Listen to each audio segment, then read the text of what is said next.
If you keep flipping over, losing momentum halfway up, or struggling to go where you want, today I'm breaking down exactly how to hill climb in Sledders. Climbing isn't about full throttle, it's about weight transfer. No amount of speed is going to beat the physics of the game. By combining the leaning of your player, throttle control, line choice, and momentum, you can get up just about any hill. So to simplify how it works, let's break it down into 4 sections. 1. Body position, 2. Throttle control, 3. Line choice, and 4. Momentum management. Before we jump right in, I just want to say thank you so much for the support. It means a lot to me. And if you're new here, make sure to join the Sledders Discord to be part of this awesome community, and I hope to see you around. The biggest thing with your body position when climbing is to make sure you are always leaning uphill. That means if you're going straight up, you should be leaning forward. But more likely you'll be side hilling, and then you need to be holding an angle of your rider forward and to the side. Not only does this keep you from flipping over, this also helps keep your track down in the snow so you can get traction. Your skis, on the other hand, will be the one thing facing away from your leaning position, as snowmobiles rely on counter steering. This alone will help you side hill a lot better and be able to carry more speed up a hill.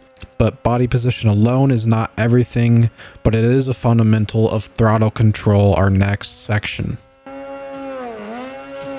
Like I mentioned before, side hilling is most effective, so being able to have throttle control while adapting to terrain is important when side hilling.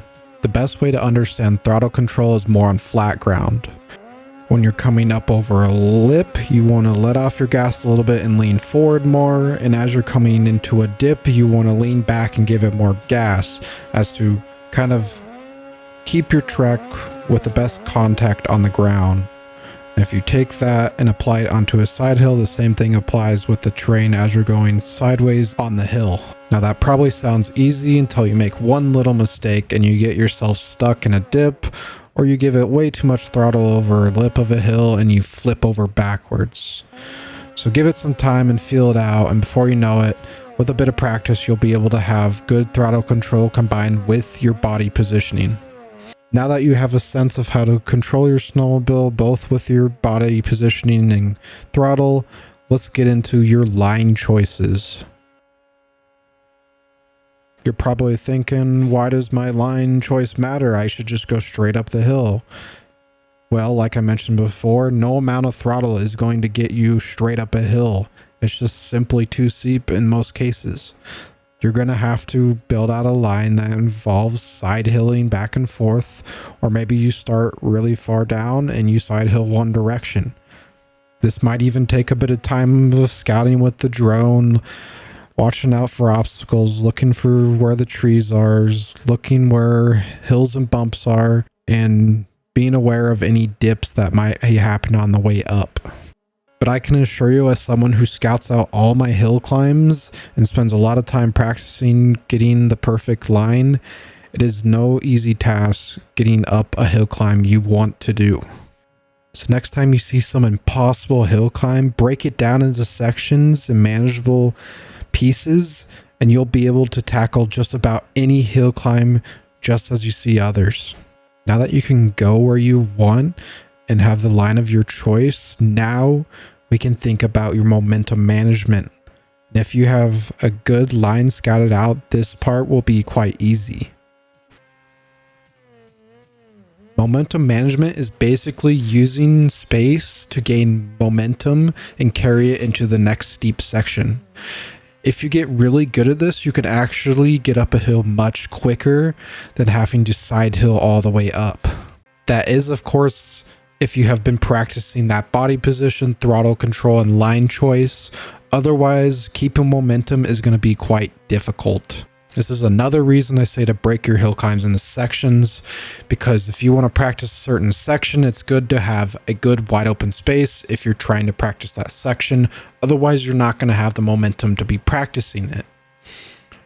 Because, of course, starting from a standstill on the side of the mountain is not very easy, and it is best that you start down at the bottom where it's flat and you can gain that initial momentum. That is really all there is to momentum management. So be sure to keep that in mind. Now that you have the 4 basic sections to work on, let's talk about some of the most common beginner mistakes. Immediate full throttle is a big issue. Most beginners think if I just hold down the throttle and get enough speed, I'm going to make it up. Well, unfortunately, as soon as you hit those dips and bumps, you're going to be losing speed and you're actually just going to be causing yourself to slow down instead. So please, once again, full throttle is not the answer. Not leaning enough, especially on controllers. Sometimes that means holding your joystick all the way to the side. And especially on some of the mountain snowmobiles, it requires a lot of leaning, so keep that in mind. Starting on a side hill is not a good option. You're going to want to go down and turn up, and that makes it just that much harder. Overcorrecting. This is something I still do. Sometimes it just takes a little bit of turning or a little bit of lean to correct your snowmobile, and sometimes you don't even need to do anything at all. So instead of putting your joystick all the way left or right, just be subtle with it and practice little movements. Not paying enough attention to your surroundings. Remember, your snowmobile goes where you want. So pay attention to where you're going and not your snowmobile. Your snowmobile should be second to nature to you, and you should be looking where you're going, avoiding those obstacles and trees, and making it up that hill climb. So get after it. Some of you may be thinking, I already know the basics and I don't make any of these mistakes. Well, don't worry, I saved the best for last with these advanced tips for you. If you're finding this video useful or enjoying the content, make sure to subscribe so it lets me know and I can continue making videos for you guys. S-turns. Especially when I'm hill climbing, I like to work myself back and forth in a kind of S-shaped turns. This allows me to keep that side hilling as well as keep some upward momentum. Granted, this does require a lot of open space and is a lot more difficult through trees. Controlled ski lift. Keeping your skis just above the snow is the most optimal place to have them. This is quite difficult, especially when you're messing with the throttle and going over dips and bumps. But being able to keep your skis just in that optimal zone will help you keep momentum going up the hill and make you climb those hills that much faster. Throttle tapping. Sometimes when you're climbing a hill, you're only holding that throttle like maybe a quarter or a half. But when you hit like a dip, you need to tap your throttle all the way down, keeping that momentum and filling in that dip that you're hitting with your track.